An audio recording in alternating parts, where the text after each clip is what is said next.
Hello everyone, आप सभी का तिलक ट्यूटोरियल में स्वागत है। आइए आज हम लोग डाइस का पार्ट 3 देखते हैं। इससे पहले दो पार्ट हम लोगों ने बना लिया है। तो दो पार्ट में हमने पढ़ा कि पहला पार्ट में पढ़ा था कि केस वन, जब डाइस को तीन केस में बांटा गया है, जिसमें से केस वन जो है पार्ट वन में दिया है। तो when only one position is given, तो पार्ट वन का वीडियो में पढ़ाया गया है जब डाइस का सिर्फ एक ही पोजीशन दिया हो तो उसे कैसे हम लोग सॉल्व करेंगे। पार्ट टू में केस टू है, वीडियो का पार्ट टू में केस टू है, when only two positions are given, जब डाइस का दो पोजीशन दिया हो तो तब हम लोग कैसे सॉल्व करेंगे। तो इसका तीन सब केस बना था, जिसमें से एक पहला सब केस है when only one position, only one common, जब सिर्फ एक ही कॉमन हो। तो ये पार्ट टू में हम लोग ने पढ़ा। केस टू का सब केस वो एक जो है हम लोग पार्ट टू में पढ़े हैं, ठीक है। पार्ट थ्री में, मतलब वीडियो का पार्ट थ्री में हम लोग पढ़ेंगे कि व्हेन ओनली टू कॉमन, जब दो कॉमन रहे, एक ही डाइस के दो पोजीशन हो, दो पोजीशन दिया हो और उसमें दो कॉमन रहे, तब हम लोग कैसे सॉल्व करेंगे। तो इस वीडियो को देखने से पहले आप लोग अगर पार्ट वन और पार्ट टू का वीडियो नहीं देखे हैं तो वो पहले देख लें, फिर इसके बाद इस पर आएँ। तो आइए हम लोग इस चीज़ को शुरू करते हैं, ठीक है। तो पहले हम लोग कॉन्सेप्ट ले लेते हैं कि कॉन्सेप्ट क्या है। जब दो एक ही डाइस के दो पोजीशन दिया हो तब कैसे हम लोग सॉल्व करेंगे, तो उसका पहले कॉन्सेप्ट ले लेते हैं। तो यहाँ पर देखिए कि डाइस का दो फिगर है, ठीक है, दो फिगर है, दो पोजीशन दिया हुआ है। इसमें एक और पाँच आपको कॉमन दिख रहा है, एक और पाँच आपको कॉमन दिख रहा है, यहाँ पर भी एक और पाँच कॉमन दिख रहा है, ठीक है। तो जो बचा हुआ संख्या रहा, जो बचा हुआ नंबर रहा, वो एक दूसरे के अपोजिट हो जाता है। तो यहाँ पर 6 और 4 जो बचा हुआ है, पहला फिगर में 6 और 4, दूसरा फिगर में 4, तो 6 और 4 एक दूसरे के अपोजिट हो जाएंगे, यानी 6 के अपोजिट 4 और 4 के अपोजिट 6 हो जाएंगे, ठीक है। तो यहाँ पर पूछा गया है कि 5 के विपरीत कौन सा होगा। तो 5 हमको दिख रहा है यहाँ पर, तो दिख क्या कह रहा है हमको, 1 6 और 5, यहाँ पर 1 5 4, तो जिसमें से 6 और 4 का यूज़ कर लिए हैं। बचा हुआ कॉमन संख्या क्या है, 1 और 5 और 1 और 5, तो 1 और 5 हमको दोनों फिगर में दिख रहा है। और जो नहीं दिख रहा है वही इसके अपोजिट हो जाएगा। तो जो नहीं दिख रहा है, बचा हुआ संख्या क्या रह गया, 1 5 6 4 हो चुका है, तो 2 और 3 बचा हुआ संख्या रहा। तो इसका मतलब 1 या 5 के अपोजिट 2 या 3 हो सकते हैं, 3 या 2 के अपोजिट 1 या 5 हो सकते हैं। अब देखिए कि 5 के विपरीत पूछ रहा है, ठीक है। तो 5 के विपरीत जो होगा 2 या तो 3 होगा, या तो 2 हो सकता है या तो 3 हो सकता है। तो 5 के विपरीत संख्या क्या हो जाएगी, 2 या तो 3 हो सकता है। अपोजिट टू 5 2, आइदर 2 और 3 होगा, ठीक है।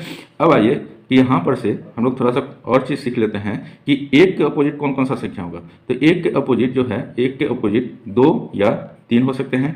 5 के अपोजिट हम लोगों ने देख ही लिया कि 5 के अपोजिट 2 या तो 3 होगा, 2 या 3 होगा। उसी तरह से 2 के अपोजिट क्या हो जाएगा, 1 या तो 5 हो जाएगा। तो 2 के अपोजिट भी यहाँ पर जो है 1 या तो 5 हो जाएगा। उसी तरह 3 के अपोजिट क्या हो जाएगा, 5, 3 के अपोजिट 5 नहीं तो 1, ठीक है, 1 या तो 5 हो जाएगा, ठीक है। तो ये कॉन्सेप्ट था इसका, ठीक है, कि कॉन्सेप्ट में क्या था कि दो कॉमन नंबर, जो भी कॉमन नंबर है, दो कॉमन नंबर, उसको हम लोग कैंसिल कर देंगे, बचा हुआ संख्या जो है एक दूसरे के अपोजिट हो जाएगा। और बाकी अगर कोई चीज़ कॉमन नंबर से पूछे या फिर इसका जो हिडन नंबर है या छुपा हुआ संख्या है उससे अगर पूछता है तो हम लोग इस तरह से जाएंगे जहाँ पर पॉसिबिलिटी के साथ में आंसर मिलेगा, कोई फिक्स आंसर नहीं मिलेगा। यहाँ पर देख लीजिए कोई भी फिक्स आंसर नहीं मिल रहा है, ठीक है। तो अब जो एग्जाम रिलेटेड क्वेश्चन किस तरह से पूछा जाता है वो हम लोग देखते हैं, ठीक है। तो एग्जाम रिलेटेड क्वेश्चन यहाँ पर देखिए, टाइप 1 हम नाम दिया है इसमें। तो टाइप 1 में जैसे मान लीजिए कि यहाँ पर इसमें भी दो कॉमन वाला है, दो पोजीशन दिया है और दो कॉमन है। तो यहाँ पर देखिए कौन कौन सा कॉमन है, 2 और 4 कॉमन दिख रहा है इस फिगर में, 2 और 4 कॉमन है। तो बचा हुआ संख्या क्या रहा, 1 और 6, तो 1 और 6 एक दूसरे का अपोजिट हो जाएगा, एक दूसरे के विपरीत हो जाएंगे। 1 के अपोजिट 6, 6 के अपोजिट 1, ये फिक्स है, ये एक दूसरे के अपोजिट 1 फिक्स हो गया, ठीक है। अब यहाँ पर पूछ रहा है कि अपोजिट टू 1, तो 1 के अपोजिट क्या आया है, 6, 1 के विपरीत क्या है 6, ये डायरेक्ट क्वेश्चन है, ये जो है डायरेक्ट क्वेश्चन है, ठीक है, डायरेक्ट क्वेश्चन, ठीक है। अब पूछ रहा है कि अपोजिट टू 5 क्या होगा। तो अपोजिट टू 5 हमको यहाँ पर दिख नहीं रहा है, लेकिन यहाँ कॉमन नंबर हमको जो पता है, कॉमन नंबर क्या बचा हुआ है, 2 और 4। तो 2 और 4 हमको दिख रहा है दोनों फिगर में, तो इसके अपोजिट वे संख्या हो जाएंगे जो हिडन है। तो जो हिडन है या छुपा हुआ है वो संख्या कौन कौन सा बचा, तो 1 2 3 और 5, ठीक है। टोटल 6 होते हैं, तो यहाँ 1 और 6 ले ही लिए हैं, तो 1 2 3 4 5 और 6, ठीक है। अब देखिए कि 5 के अपोजिट पूछ रहा है, 5 के विपरीत कौन कौन सा संख्या होगा, तो 5 के विपरीत कौन सा हो सकता है, तो 5 के विपरीत 2 या तो 4 हो सकता है। 5 के विपरीत क्या क्या हो सकता है, 2 या तो 4 होगा, या तो 2 होगा या तो 4 होगा। तो अपोजिट टू 5 आइदर 2 और 4 होगा। ठीक है, अब आइए हम लोग देखते हैं कि अगर एक ही डाइस के 2 पोजीशन दिया रहे और 2 कॉमन रहे तो उसमें अगर क्वेश्चन पूछता है तो ऑप्शन किस किस प्रकार का बन सकता है, तो उस पर हम लोग डिस्कस करेंगे। तो यहाँ पर देखिए कि 1 और 3 कॉमन है, 1 3 कॉमन है, तो बचा हुआ संख्या जो है 4 और 6 एक दूसरे के अपोजिट हो जाएंगे। 4 और 6 एक दूसरे के अपोजिट हो जाएंगे। जो दिख रहा है कॉमन नंबर वे इसके अपोजिट वे हो जाएंगे जो कि हिडन है, यानी छुपा हुआ है। तो 1 और 3 यहाँ हमको दिख रहा है जो कि कॉमन है, और इसके अपोजिट वे संख्या होंगे जो कि छुपा हुआ है। तो कौन कौन सा संख्या छुपा हुआ है, तो इसके अपोजिट जो है 5 और 2 और 5 छुपा हुआ है। ठीक है, 5 और 2 छुपा हुआ है। तो अपोजिट टू 2 पूछ रहा है। ठीक है, अपोजिट टू 2 के विपरीत कौन कौन सी संख्या होंगी, तो यहाँ पर देखिए कि 2 के अपोजिट कौन सी संख्या हो रहा है, 1 और 3, क्योंकि 2 छुपा हुआ है तो वे संख्या हो जाएंगे जो कि कॉमन है।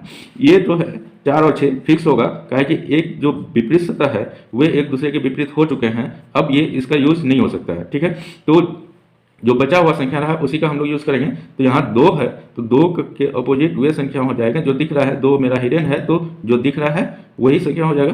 तो यहाँ पर देखिए ऑप्शन क्या क्या है। अगर मान लीजिए कि एक में ऑप्शन इस प्रकार का रहे कि अपोजिट टू 2 पूछ रहा है और ऑप्शन इस तरह का रहे, ठीक है, तो 4 6, तो 4 और 6 एक दूसरे के अपोजिट है तो ये और ये नहीं होंगे। ठीक है, बचा 5, ठीक है, 5 और 1, ठीक है, तो 5 जो है 2 के साथ में आ रहा है, 5 2 के साथ में दिखेगा तो इसलिए 5 भी नहीं होगा। बचा क्या मेरे पास में 1, तो 1 इसका आंसर हो जाएगा। Opposite to 1 is 1। यहाँ पर हमको कोई ना कोई एक आंसर फिक्स करना था तो इसीलिए हम 1 को टिक लगाना ही है तो 1 लगेगा यहाँ पर। ठीक है, अब ये देखिए अगर ऑप्शन क्वेश्चन यही रहे कि अपोजिट टू 2 क्या होगा, 2 के विपरीत क्या होगा, और ऑप्शन इस प्रकार से रहे तो 4 और 6 एक दूसरे के अपोजिट है तो ये कहीं भी यूज नहीं होंगे। बाकी बचा 3 और 5, 3 और 5 2 के बगल में 5 दिखेगा, 2 के साथ में ही दिखेगा 5, तो 5 भी नहीं हो सकता है। बचा क्या 3, यहाँ पर 3 हो गया। देखिए पहले ऑप्शन में 1 लगा और दूसरे ऑप्शन में 3 लगा। तो इसी तरह से ऑप्शन पर ये डिपेंड करेगा कि क्वेश्चन किस प्रकार का आता है, जहाँ पर पॉसिबिलिटी आ जाए। ठीक है, तो यहाँ पर देखिए तीसरा में ये 1 3 और 1 और 3 दिया है और CND दिया है। तो 1 3 अगर 1 को लगाते हैं तो फिक्स करते हैं आंसर को, 3 को लगाते हैं तो भी फिक्स करते हैं कि यही होगा 2 के विपरीत। इसीलिए अब 1 और 3, तो यहाँ पर 2 के अपोजिट 1 आइदर 1 हो सकता है या तो 3 हो सकता है, या 1 होगा या 3 होगा। तो 1 और 3 दोनों दिया है, 1 या तो 3, यही आंसर मेरा हो जाएगा। तो देखिए ऑप्शन के अनुसार से यहाँ पर वेरी कर रहा है आंसर। ठीक है, अब आइए कि क्वेश्चन यही रहे कि अपोजिट टू 2 क्या, 2 के विपरीत क्या होगा, और ऑप्शन इस प्रकार से रहे कि 1 3 CND और 6। तो यहाँ पर देखिए कि 1 2 के अपोजिट पूछ रहा है, 1 को लगाते हैं तो ये भी फिक्स हो जाएगा, 3 को लगाएंगे तो ये भी फिक्स हो जाएगा। तो फिक्स हम आंसर नहीं दे सकते हैं क्योंकि 2 के विपरीत 1 हो सकता है या तो 3 हो सकता है, या तो 1 होगा या तो 3 होगा। तो इसको अगर 1 को लगाते हैं तो ये फिक्स हो जाएगा आंसर कि 2 के विपरीत हम डेफिनेट कर सकते हैं कि यही है आंसर, एक ही है आंसर। वहीं 3 को अगर लगाते हैं तो ये डेफिनेट हम लोग कह सकते हैं कि ये 2 के विपरीत 3 ही है आंसर। ठीक है, तो डेफिनेट हम आंसर नहीं दे सकते, यानी फिक्स नहीं कर सकते आंसर को। ठीक है, अब आइए 6 पर, यहाँ पर ऑप्शन में दिया है 6, तो 6 4 के विपरीत है तो इसीलिए इस संख्या का यूज किसी और नंबर के अपोजिट में नहीं हो सकता है, इसीलिए इसको भी कैंसिल कर देंगे। तो बचा क्या CND पर टिक लगाएंगे। ठीक है, अब आइए कि अगर ऑप्शन इस प्रकार से दिया रहे और क्वेश्चन यही रहे कि 2 के विपरीत क्या होगा। ठीक है, तो यहाँ पर देखिए 1 अगर लगाते हैं, 2 के विपरीत 1 लगाते हैं तो यहाँ पर भी फिक्स कर रहे हैं। अगर लगाते हैं तो फिक्स नहीं करना हमको, क्योंकि ये पॉसिबिलिटी का क्वेश्चन है, या तो 1 होगा या 3 होगा।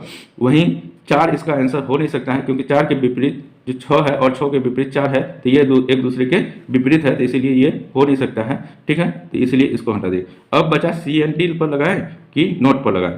ठीक है, तो कांट बी डिटरमाइन पर लगाएं कि नन ऑफ दिस पर लगाएं। इस पर हम लोग जो है कि CND का मतलब can't can not be determine, निर्धारित नहीं किया जा सकता या पता नहीं लगा सकते। ठीक है, तो अगर इस तरह का ऑप्शन दिया रहे कि कोई एक ऑप्शन अगर दिया रहे कि हाँ ये हो सकता है पॉसिबिलिटी में और उसको हम फिक्स नहीं कर सकते हैं, तब हम लोग CND पर चले जाएंगे। हम लोग निर्धारित नहीं कर सकते हैं कि 3 होगा कि क्या होगा, 1 होगा कि 3 होगा। अब आइए कि ऑप्शन अगर इस तरह से दिया रहे, ठीक है, ऑप्शन अगर इस तरह से दिया रहे और क्वेश्चन सेम रहे कि 2 के विपरीत क्या होगा, कि 1 होगा कि 4 होगा, तो 1 को अगर लगाते हैं टिक तो फिक्स कर रहे हैं, इसलिए ये नहीं हो सकता।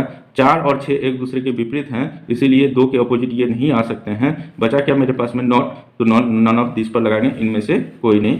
सी एंड डी का मतलब हम यहाँ लिख दिया है, कैन नॉट बी डिटरमाइन, और निर्धारित नहीं किया जा सकता या पता नहीं लगा सकते, और नॉट का मतलब होता है नन ऑफ दिस, इनमें से कोई नहीं, ठीक है। अब आइए टाइप 2 का क्वेश्चन कि ऑप्शन एलिमिनेशन मेथड हम इसको नाम दिए हैं कि ऑप्शन एलिमिनेशन से कैसे हम लोग करेंगे, कि इसी तरह का 2 पोजीशन दे दिया रहेगा, ठीक है, और तीसरा पोजीशन कहेगा कि कोई और, जो मान लीजिए कोई डाइस है तो डाइस का कोई और भी तो पोजीशन हो सकता है, उसी डाइस का, एक ही डाइस का 2 पोजीशन दिया है तो कोई और भी तो पोजीशन हो सकता है, तो वो पोजीशन आपको बोलना है कि उस डाइस का वो पोजीशन कौन सा है, ठीक है। इन चारों में से वो कौन सा पोजीशन उसी डाइस का है, जो क्वेश्चन में दिया है उसी डाइस का वो कौन सा पोजीशन है इन चारों में से, ठीक है।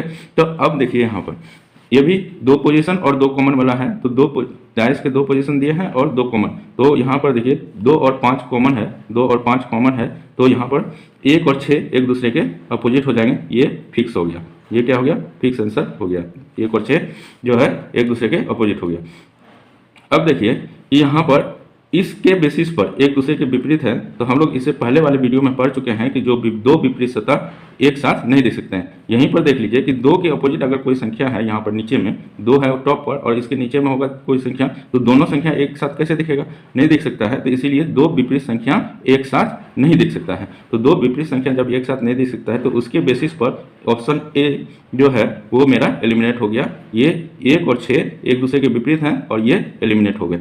हमने इस ऑपोजिट वाले मेथड के द्वारा यहाँ पर आंसर को, एक ऑप्शन तो खत्म चला गया, एक ऑप्शन मेरा खत्म हो गया, बाकी बचा रहा 3। अब कौन सा मेथड हम लगाएं कि ये तीनों में से कोई एक ऑप्शन मेरा आंसर हो जाए, तो कोई एक ऑप्शन वैसे ऑप्शन आंसर होंगे जो कि इन फिक्स वाले में से, ये फिक्स जो आंसर है मेरा, जो 1 और 6 एक दूसरे के विपरीत हैं, कोई एक सतह किसी ऑप्शन में दिख रहा है, कोई एक सतह, ये ध्यान दीजिए कि कोई भी एक सतह, दोनों सतह नहीं, दोनों सतह रहने का मतलब क्या कि दोनों सतह अगर रहेगा तो एक दूसरे के विपरीत वाले सतह एक साथ नहीं दिख सकता है, कोई भी एक सतह अगर दिख जाता है जिस ऑप्शन में, वही ऑप्शन मेरा सही होगा। तो यहाँ पर देखिए कि 1 और 6 इसमें नहीं दिख रहा है, 1 और 6 में से कोई एक नहीं दिख रहा है, इसका मतलब ये नहीं होगा, 1 और 6 इसमें से कोई एक नहीं दिख रहा है, इसका मतलब ये नहीं होगा, 1 और 6 इसमें दिख रहा है, यहाँ पर देखिए 1 दिख रहा है, इसका मतलब ये आंसर हो जाएगा। अब आइए कि ये ऑप्शन होगा कैसे, बी और सी को हम लोगों ने छांटा क्यों, तो बी और सी को इस बेसिस पर छांटा है कि जैसे मान लीजिए कि 1 और 6 एक दूसरे के विपरीत है, यहाँ 1 और 6 दोनों में से कोई भी दिख नहीं रहा है, तो एक इसका मतलब क्या है, जो छुपा हुआ है, 1 और 6 क्या है, यहाँ पर छुपा हुआ है, तो छुपा हुआ क्या है का मतलब क्या है कि एक साथ है, तो 2 विपरीत सतह एक साथ नहीं हो सकते, तो कह सकते हैं कि 2 विपरीत सतह ना एक साथ छुप सकते हैं और ना एक साथ दिख सकते हैं, तो 2 विपरीत सतह ना एक साथ छुप सकते हैं, तो यहाँ पर छुप गया है, इसका मतलब ये ऑप्शन नहीं होगा। यहाँ पर भी 1 और 6 छुप गए हैं, तो ये भी नहीं हो सकता, तो 2 विपरीत सतह एक साथ ना तो छुप सकते हैं और ना ही दिख सकते हैं, छुपा हुआ है इसका मतलब एक साथ है, तो 2 विपरीत सतह एक साथ नहीं हो सकता है, मेन रीजन यही है, ठीक है। अब आइए टाइप 2 में ही इस तरह का क्वेश्चन अगर दिया रहे, ठीक है, अगर इसी तरह का क्वेश्चन सेम जो प्रीवियस जो क्वेश्चन नंबर 3 किए हम लोग, उसी तरह का क्वेश्चन ये भी है, लेकिन ये अल्फ़ाबेटिक में दिया हुआ है, तो A to F मेरा यहाँ पर दिया है, A to F जो है कैरेक्टर दिया है या लेटर दिया हुआ है डाइस में, इसको निकालना है। तो यहाँ पर देखिए 2 कॉमन कौन कौन सा है, तो डी और ए में हमको यहाँ पर कॉमन दिख रहा है, डी और ए कॉमन दिख रहा है, बचा हुआ सतह क्या रहा है, एफ और सी, तो एफ और सी एक दूसरे के क्या हो जाएंगे, विपरीत हो जाएंगे, एफ और सी एक दूसरे के विपरीत हो गए, तो ये क्या हो गया, फिक्स हो गया, ठीक है, ये फिक्स आंसर है कि एफ के अपोजिट सी होगा और सी के अपोजिट एफ होगा। अब आइए कि इस बेसिस पर हम लोग ऑप्शन ए को एलिमिनेट कर सकते हैं, मतलब हटा सकते हैं कि छांट सकते हैं, ठीक है। ऑप्शन ए मेरा छट गया कि एफ और सी एक दूसरे के विपरीत है, तो यहाँ पर एक साथ दिख रहा है, तो 2 विपरीत सतह एक साथ नहीं दिख सकते, इसीलिए ये खत्म हो गया। अब वैसे ऑप्शन को खोजना है जो एफ और सी में से कोई एक जो है विजिबल हो, कोई एक दिख रहा हो, तो वैसे ऑप्शन में यहाँ पर देखिए कि बी में एफ और सी नहीं दिख रहा है, इसका मतलब ये भी चले गया, ठीक है, एलिमिनेट हो गया। और यहाँ पर सी में भी, ऑप्शन सी में भी एफ और सी में से कुछ भी नहीं दिख रहा है, इसका मतलब ये भी एलिमिनेट हो गया, ठीक है। बचा क्या, डी नंबर, एफ और सी में से एक दिख रहा है एफ, ठीक है, तो ये मेरा ऑप्शन सही हो जाएगा। रीजन क्या हुआ कि दो विपरीत सतह एक साथ ना तो दिख सकता है और ना ही छुप सकता है। यहाँ पर देखिए एफ और सी एक साथ छुपा हुआ है, एफ और सी एक यहाँ पर कोई भी नहीं दिख रहा है, इसका मतलब क्या है, वो छुपा हुआ, और छुपा हुआ है तो एक साथ है, तो एक साथ वो दो विपरीत सतह नहीं हो सकते। यहाँ पर भी एक साथ वो छुपा हुआ है, एफ और सी दोनों ही छुपा हुआ है, इसका मतलब क्या है कि वो एक साथ है और एक साथ दो विपरीत सतह नहीं हो सकते, इसीलिए सी भी एलिमिनेट हो गया और बी भी एलिमिनेट हो गया।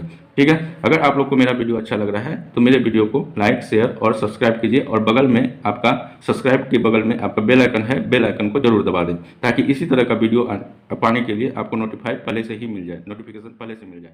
Thank you.